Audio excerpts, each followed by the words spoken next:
Hello दोस्तों, स्वागत है आपका हमारे यूट्यूब चैनल स्टडी होम पर। दोस्तों, स्टैटिक जी के पार्ट 9 के इस वीडियो में आज का हमारा टॉपिक रहेगा मानव स्वास्थ्य और रोग संबंधी महत्वपूर्ण जानकारियाँ। दोस्तों, आज के इस वीडियो में हम मानव स्वास्थ्य और उसके रोगों से संबंधित कुछ ऐसी महत्वपूर्ण जानकारियाँ डिस्कस करेंगे जिनकी जानकारियाँ सभी को होनी चाहिए। तो आइए शुरुआत करते हैं। सबसे पहले जानते हैं मानव स्वास्थ्य के महत्वपूर्ण मानक। दोस्तों, पल्स, जिसको नाड़ी या नब्ज कहते हैं, नॉर्मल होता है 72 प्रति मिनट। 72 पल्स होती हैं एक सामान्य मनुष्य की। नेक्स्ट है रक्तचाप, ब्लड प्रेशर। सिस्टोलिक में होता है 120 mmHg और डायस्टोलिक में होता है 80 mmHg। इसका मतलब है, सिस्टोलिक का मतलब है कि जब हमारा हृदय, हमारा दिल धड़कता है तो धड़कनों के दौरान होता है प्रेशर 120 mmHg, और जब दो धड़कनों के बीच में रेस्ट करता है उसको कहते हैं डायस्टोलिक, तब ब्लड प्रेशर होता है 80 mmHg। अब है बॉडी मास इंडेक्स यानी BMI, या इसको बोलते हैं क्वाइलेट इंडेक्स। ये होता है 20 से 25 के बीच।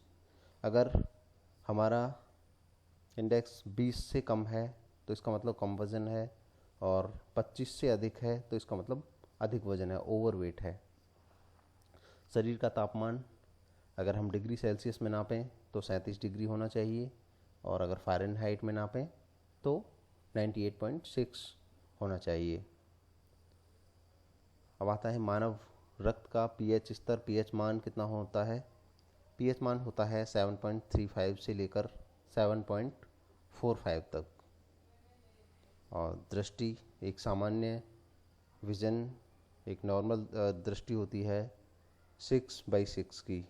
इसका मतलब है कि एक आदमी 6 मीटर की दूरी से चीज़ों को नॉर्मल रूप में देख सकता है, या फिर हम इसको 20/20 भी कहते हैं। 6 मीटर की जगह पर हम कह सकते हैं कि अगर आदमी 20 फीट की दूरी से चीज़ों को सामान्य रूप से देख रहा है तो उसकी दृष्टि सामान्य है। सामान्य कोलेस्ट्रॉल स्तर होता है 20 मिलीग्राम प्रति डेसीलीटर, और सामान्य हीमोग्लोबिन स्तर होता है, पुरुष में होता है 13.8 से लेकर 17.2 तक ग्राम प्रति डेसीलीटर में नापते हैं इसे, और ये महिलाओं में होता है 12 से लेकर 15 ग्राम प्रति डेसीलीटर। अब आते हैं पोषण की कमी से होने वाले रोग।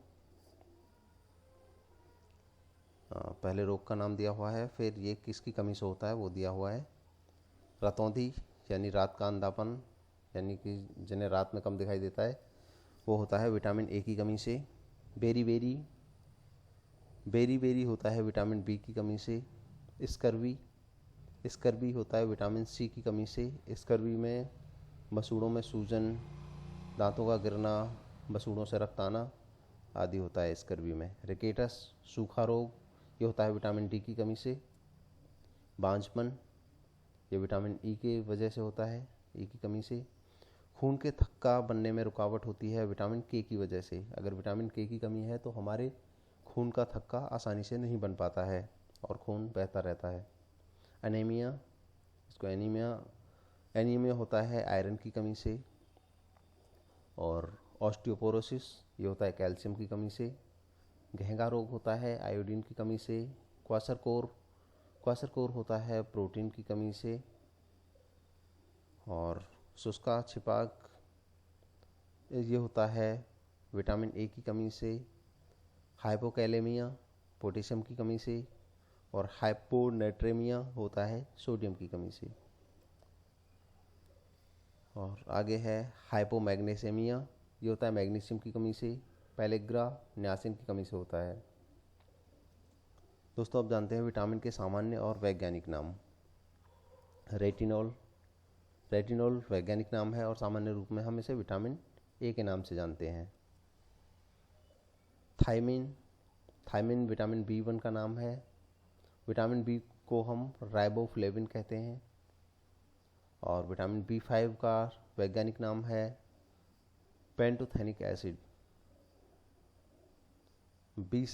विटामिन B6 का साइंटिफिक नेम है पैरिडॉक्सिन। नियासिन या निकोटिनिक एसिड विटामिन B3 को बोलते हैं। बायोटिन विटामिन B7 को, फॉलिक एसिड विटामिन B9 को बोलते हैं, और कोबालमिन विटामिन B12 को। एस्कॉर्बिक एसिड विटामिन C को बोला जाता है। और विटामिन D का साइंटिफिक नेम है कैल्सीफेरॉल। टोकोफेरॉल विटामिन E का साइंटिफिक नेम है। और फाइटोमेंडायोन विटामिन K का साइंटिफिक नेम है। इसमें टोकोफेरॉल विटामिन E का एक रूप है और रेटिनॉल विटामिन A का एक रूप है। अब आते हैं रोग और उनसे प्रभावित मानव शरीर के अंग। किस रोग से हमारा कौन सा शरीर का अंग प्रभावित होता है, आइए जानते हैं। कांच बिंदु, जिसको ग्लूकोमा कहते हैं, ये आँख का रोग है, आँख में होता है। ट्रैकोमा, जिसको हिंदी में कुकरे कहते हैं, ये भी आँख का रोग है। स्कर्वी, जैसे कि हमने बताया था, ये मसूड़ों का रोग है, मसूड़ों में सूजन हो जाती है, मसूड़ों से रक्त आता है। बालवक्र, ये हड्डियों का रोग है, इसमें हड्डियाँ टेढ़ी हो जाती हैं। मलेरिया ये तिल्ली में होता है। टाइफाइड ये आंत में होता है। गंडमाला या फिर घेंगा ये थायराइड में होता है। घेंगा रोग गले में होता है, थायराइड ग्रंथि में। और ये मसूड़ा शोथ, ये मसूड़े में होता है। ग्रेव्स डिसीज़, ये थायराइड, ये भी थायराइड ग्रंथि का रोग है। पीलिया, ये जिगर का रोग है। और टेटनेस, ये कंकाल की मांसपेशियों में होता है, ये हमारी मांसपेशियों में होता है। अल्जाइमर रोग, ये दिमाग का रोग है। गठिया, ये जोड़ों का रोग है। कोलाइटिस, कोलोन बड़ी आंत का रोग है। डिप्थीरिया, श्वसन तंत्र का रोग है। और ओटिटिस, कान का रोग है। सोराइसिस, त्वचा का, हमारी स्किन का रोग है। विटिलिगो, ये भी हमारी स्किन का रोग है। और कुष्ठ रोग, ये भी स्किन का, और इसमें परिधीय नसें भी प्रभावित होती हैं। अब आते हैं जीव जंतुओं द्वारा फैलाए जाने वाले रोग। जीव जंतुओं द्वारा फैलाए जाने वाले रोग हैं ये सीसी मक्खी, ये अफ्रीका में पाई जाती है। ये स्लीपिंग सिकनेस का रोग है, इसके काटने से आदमी को नींद ज़्यादा आती है। सैंड फ्लाई मक्खी के काटने से कालाजार रोग हो जाता है। एनाफ्लीज मच्छर से मलेरिया होता है। कृंतक, ब्रूबोनिक प्लेग कृंतक में आते हैं, जैसे चूहे, गिलहरी, छुछंदर आदि, इनसे ब्रूबोनिक प्लेग फैलता है। और लेप्टोस्पायरोसिस और हंतावायरस सिंड्रोम, ये भी कृंतकों के द्वारा फैलता है। कुत्ते से रैबीज़ फैलता है। और सामान्यतः किसी भी पशु से फैलता है। एंथ्रॉक्स यानी बिसेरिया। नेक्स्ट है खरगोश से टुलारेमिया, मुर्गियों से एवियन इन्फ्लुएंजा या बर्ड फ्लू जिसको बोलते हैं।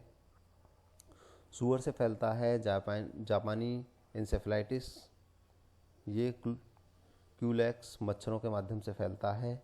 मच्छर पहले सूअर को काटता है, फिर उसके बाद मनुष्य को काटता है, तब जापानी इंसेफ्लाइटिस फैलता है।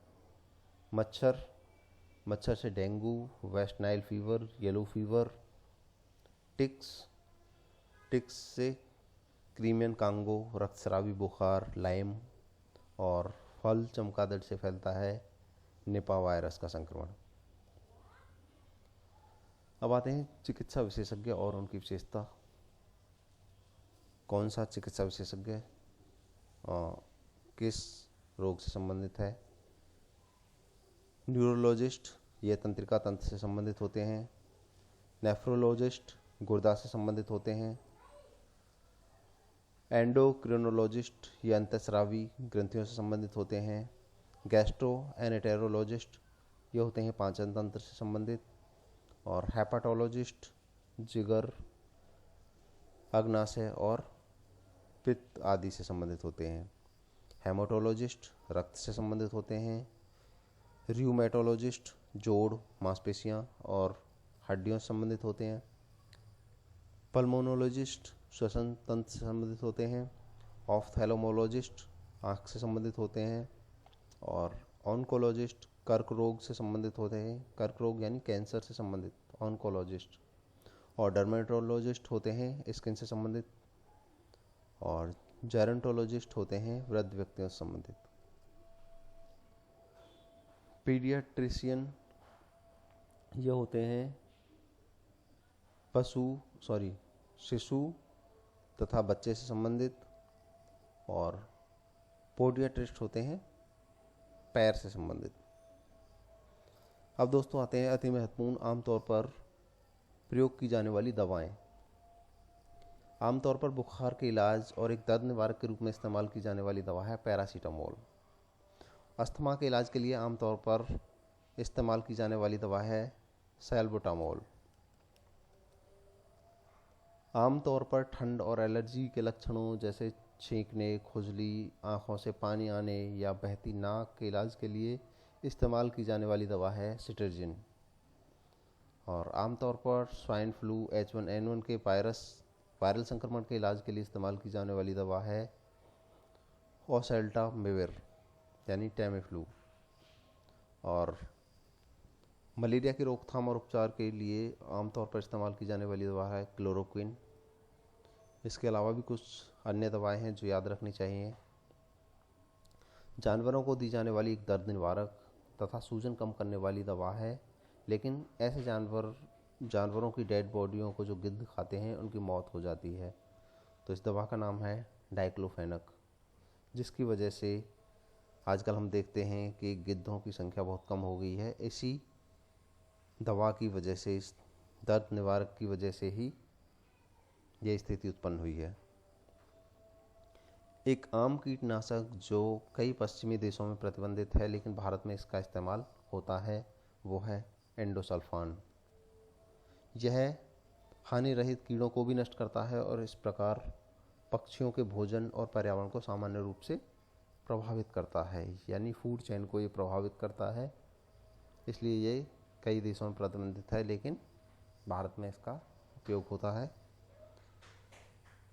अगला है नींद की कमी और परिणामी थकान को दूर करने के लिए तथा लंबे समय तक संचालन में अपने प्रदर्शन को बढ़ाने के लिए पायलट द्वारा गोपिल के नाम से इस्तेमाल की जाने वाली दवा है मोडाफिनिल। ये नींद की कमी और परिणामी थकान को दूर करती है और सामान्यतः इसे हमारे जो पायलट होते हैं वो यूज़ करते हैं। गोपिल के नाम से आती है मोडाफिनिल दवा। दर्द निवारक जो कई देशों में जिगर की विषाक्तता के कारण प्रतिबंधित है, भारत में इसे बच्चों द्वारा उपयोग के लिए प्रतिबंधित किया गया है। यह है निमोसिलाइड। ये भी दर्द निवारक के रूप में उपयोग की जाती है।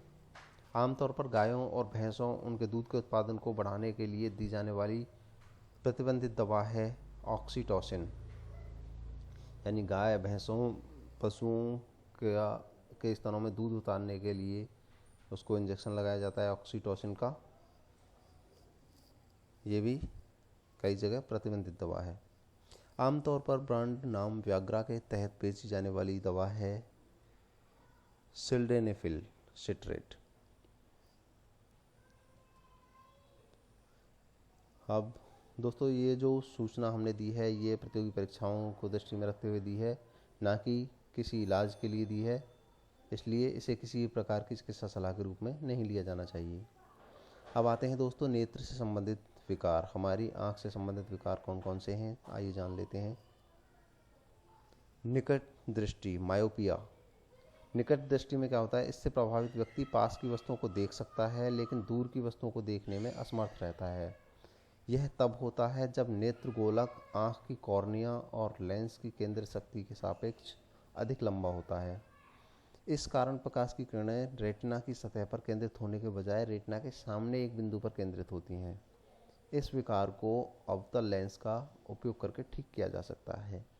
यह बहुत इंपॉर्टेंट है। निकट दृष्टि दोष में हमको पास की वस्तुएं नहीं दिखाई देती हैं और इसका निवारण कैसे किया जाता है? अवतल लेंस का प्रयोग करके। और दीर्घ दृष्टि या दूरदृष्टि दोष हाइपर मेट्रोपिया में क्या होता है? इसमें हमें दूर की वस्तुएं देख सकते हैं लेकिन पास की वस्तुएं नहीं देख सकते और इसे उत्तल लेंस के द्वारा ठीक किया जा सकता है। मायोपिया और हाइपरमेट्रोपिया दोनों ही आँख की अपवर्तक त्रुटियों के प्रकार हैं। अब आगे है मंद दृष्टि, एम्ब्लायोपिया। ये इस विकार को, इस रोग को आलसी आँख भी कहा जाता है। इसमें एक आँख से ठीक से देखने की क्षमता घट जाती है। हालांकि प्रभावित आँख सामान्य दिखाई देती है देखने में तो, लेकिन इसका उपयोग सामान्य रूप से नहीं होता क्योंकि मस्तिष्क दूसरी आँख का पक्ष ले रहा होता है। मतलब एक ही आँख से मस्तिष्क काम चला रहा होता है और दूसरी आँख काम नहीं कर रही होती है। तो एम्बिलोपिया के कारणों में से एक बिम्स हो सकता है। आगे है प्रेसबायोपिया। प्रेसबायोपिया में क्या होता है? प्रेसबायोपिया एक उम्र से संबंधित नेत्र विकार है जिसमें आँख प्राकृतिक लेंस के सख्त होने के कारण प्रकाश को सीधे रेटिना पर केंद्रित नहीं कर पाती। सख्त लेंस प्रकाश को रेटिना के पीछे केंद्रित करता है जिसके कारण नज़दीक की वस्तुएं ठीक से दिखाई नहीं देती। ग्लूकोमा में क्या होता है? कुछ नेत्र विकारों में ऑप्टिक तंत्रिका जो होती है हमारी प्रकाश तंत्रिका, वो जो आँख से मस्तिष्क तक जानकारी पहुँचाते हैं को नुकसान पहुँचाती है। ऐसे सभी विकारों का नाम ग्लूकोमा है। ग्लूकोमा में आमतौर पर शुरुआती लक्षण नहीं होते। इस विकार का कोई इलाज नहीं है और खोई हुई दृष्टि को वापस नहीं पाया जा सकता है। अगला है पूर्ण वर्णांधता या एक्रोमेटोप्सिया। इसे कलर ब्लाइंडनेस या कलर विजन डिफिशियंसी CVD के नाम से भी जाना जाता है। इसमें रंग या रंग में अंतर देखने की क्षमता कम हो जाती है। यह विकार आनुवंशिक है, यानी कि अगर माता पिता में है तो बच्चों में आ सकता है और इसके लिए जिम्मेदार जीन X गुणसूत्र होता है। अतः इसलिए महिलाओं की तुलना में पुरुषों में यह विकार होने की संभावना अधिक होती है। इस विकार का निदान इसकी इशिहारा रंग परीक्षण द्वारा की जाती है। अन्य प्रकार की वर्णांधता में क्या होता है? प्रोटेनोपिया में, जिसमें लाल रंग नहीं दिखाई देता। ड्यूटेनोपिया में हरा रंग नहीं दिखाई देता। ट्रीटेनोपिया में नीला रंग नहीं दिखाई देता। और अगला है मोतियाबिंद। मोतियाबिंद में आँख के प्राकृतिक लेंस, जो कि परतारिका और पुतली के पीछे होता है, पर बादल छा जाता है। यह लेंस में मौजूद प्रोटीन के आपस में चिपकने की वजह से होता है। इसका इलाज सर्जरी द्वारा प्राकृतिक लेंस की जगह एक कृत्रिम लेंस लगाकर किया जाता है। और लास्ट है तिर्यक दृष्टि, जिसको बहंगापन भी कहते हैं। यह एक ऐसा विकार है जिसमें दोनों आँखें एक ही दिशा में नहीं चलती हैं, दोनों आँखें अलग अलग दिशा में चलती हैं, इसलिए वे एक ही समय में एक ही वस्तु को नहीं देखती हैं। यह स्थिति आँख को नियंत्रित करने वाली मांसपेशियों को एक साथ काम न करने के कारण होती है। तो दोस्तों, आज के इस वीडियो में इतना ही। हमारा ये वीडियो देखने के लिए धन्यवाद। आपको हमारा ये वीडियो कैसा लगा हमें कमेंट करके ज़रूर बताएं। अगर आपको ये वीडियो अच्छा लगा हो तो आप इसे लाइक करें, दोस्तों के साथ शेयर करें। साथ ही हमारा चैनल स्टडी होम सब्सक्राइब करना ना भूलें। धन्यवाद।